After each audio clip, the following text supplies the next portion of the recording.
I'm Katie Bellis, and I'm from Spangle, Washington.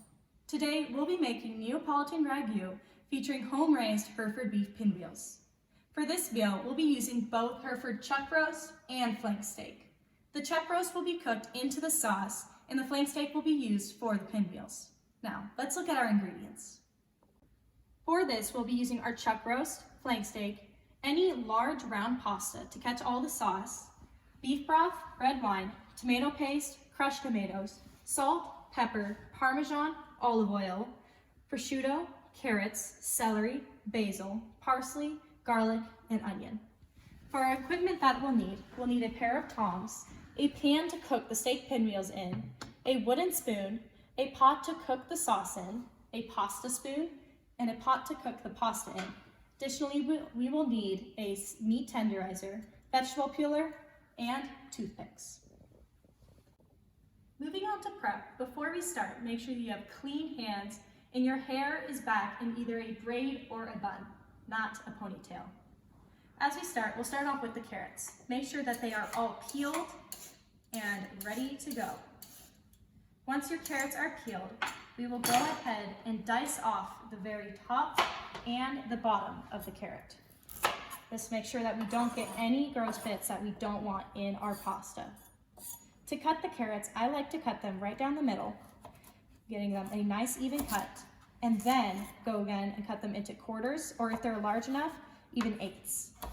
After we do this, I will take them and holding the knife in my dominant hand and the carrot in my non-dominant hand, making sure that my fingertips are not out when I'm cutting, because I don't want to cut my fingers. But you're holding them with your knuckles, and you just go ahead and you start cutting your carrots into small little dices. Now that I have all of my carrots finely diced, I put them into this bowl, and it's time to move on to celery. Similar with cutting the carrots, I'll start off by cutting them down lengthwise in the middle to get them nice in half. For this one, I'll actually cut it up into quarters, just so I can have extra small pieces. Once you get that all separated, similar to with the carrots, just cutting it into those small little bits. Now I've cut my onion and cut it in half. Now I'll show you how I like to cut my onions. I like to take individual scores and just go all the way around the length of the onion, making sure to get into nice small pieces. Another thing with cutting onions and just knife safety in general, it's much better to use a sharp knife rather than a dull knife, since a sharp knife is much easier to work with and you're less likely to get injured. Now that I've made all these individual scores around the onion, I'll rotate it and cut it like this. So you can see it makes all of these nice individual dices that are just the size that we want. Before we start cutting the steak, I'll go ahead and start preheating the stove just so that pan can be nice and hot when we get the steak in there. I'll go ahead and add some olive oil just so that the steak doesn't stick to the pan when we're cooking it. Now, this isn't technically necessary, but as an added safety precaution, I'm going to be wearing gloves when handling the meat. For this, using the chuck roast, I'm going to be cutting against the grain so that I can get a tender and juicy cut of meat when I'm done. We're using the chuck roast since it is a fatty cut and that it does well when cooked low and slow, which is exactly what we'll be doing with the sauce. I'm going to be cutting it in about 1-inch cubes. They can be a little bigger or a little bit smaller, but we want to keep them roughly the same size.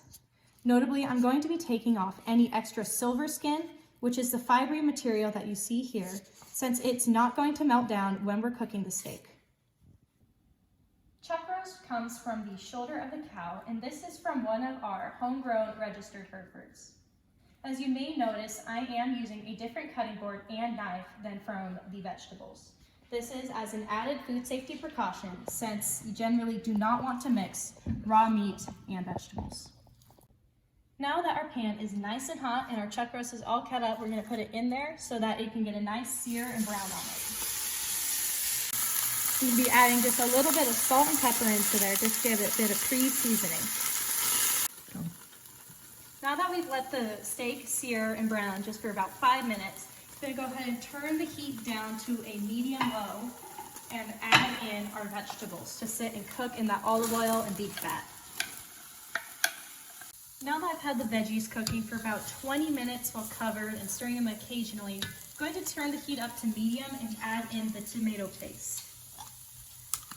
Then when I add in the tomato paste, I'm gonna let that cook for about 5 minutes just so it can develop a little bit more flavor. Now that our 12 ounces of tomato paste have been cooking in the pan for a couple minutes, I'm going to add 1 cup of red wine to help deglaze the pan. It's gonna get all of those stuck-on bits on the bottom off of there, and all of the alcohol in the wine is gonna cook out in about 30 seconds. Then after the wine is mixed in, I'm going to add in 2 cups of beef broth.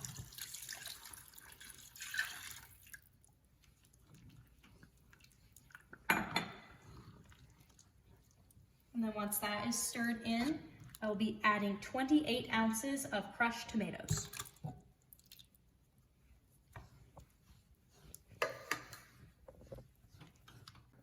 Now that we have our sauce all stirred together, I'll add in the chopped basil and put in the chuck roast to sit and cook for a while.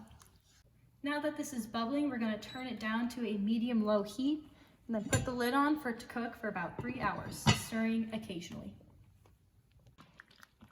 While this is still cooking, I'll share some Hereford facts. The breed originates from Herefordshire, England, with documentation spanning as early as the 1600s. The first official records of the Hereford breed come from Englishman Benjamin Tompkins in 1742. Herefords were used for their efficient and high-yield meat production, as well as their sound reproductive efficiency during the Industrial Revolution.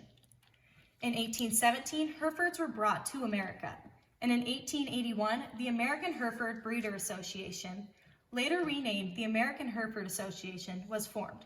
Fun fact, in 1991, Colorado State University found that consumers consistently rated Hereford beef above other steaks with the same marbling. Additionally, a 2019 survey from Kansas State University proved similar results. Herefords have definitely proven themselves as a superior breed. Now we're going to start with the beef pinwheels. So I'm going to start by cutting the kind of butt end of the garlic off of each clove. And then the way I like to mince it is by giving it a good whack with the knife and then giving a few good chops there. And then you just keep squishing it down and repeating chopping until it looks like this. And then repeat that process with the remainder of your garlic. Since I finished chopping my garlic, I've scooted it off to the side and we can start with the parsley.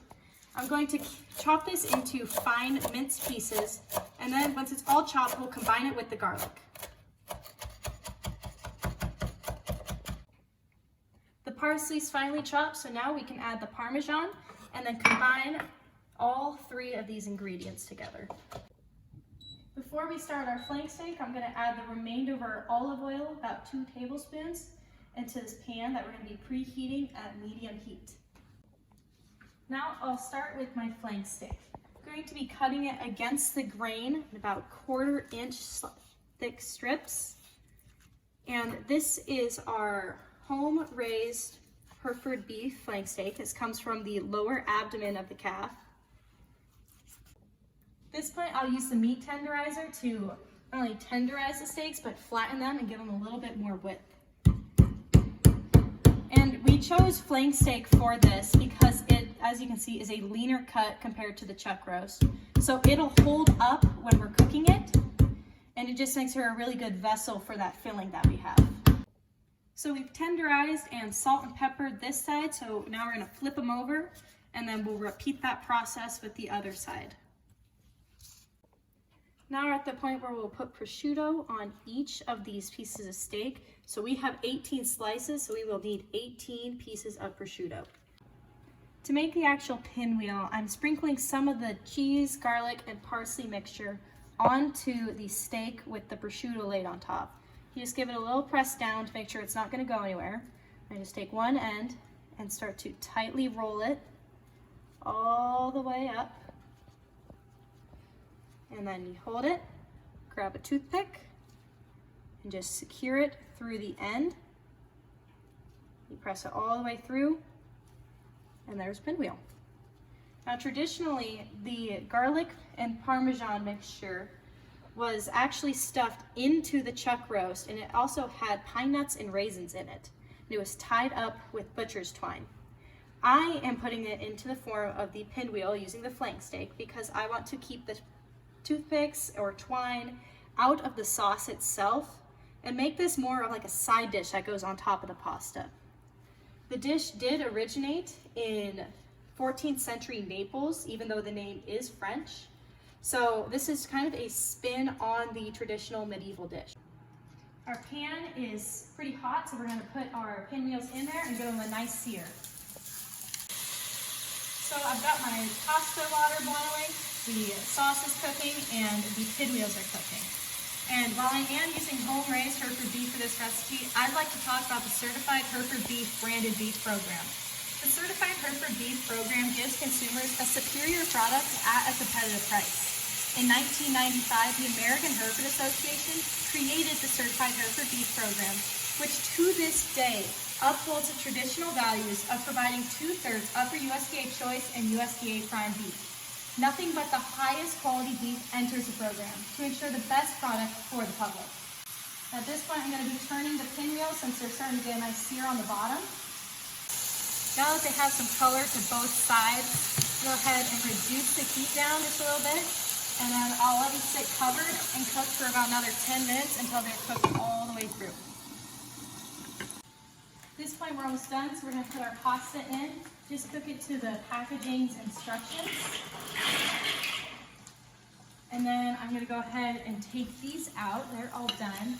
So since these are done, we'll have to let them sit for about 10 minutes or so that they can rest, and then we can take the toothpicks out. At this point, the pinwheels have had enough time to rest, so I'm going to go in with gloves since they are technically ready to eat foods, and just take these toothpicks out. Since we've given them that time to rest, they're going to keep their shape together. We're just going to repeat that and get all of these toothpicks out of there. The pasta's all done, so I'm going to put it right into the sauce. We'll stir it all up and get all of that nice and mixed in. My name's Katie Bellis. I'm from Spangle, Washington, and this is the final product of the Neapolitan ragu with home-raised Hereford chuck roast and flank steak. We're topping it off with a side of a light salad and some homemade sourdough. And this is optional, but I am going to garnish with some fresh grated Parmesan.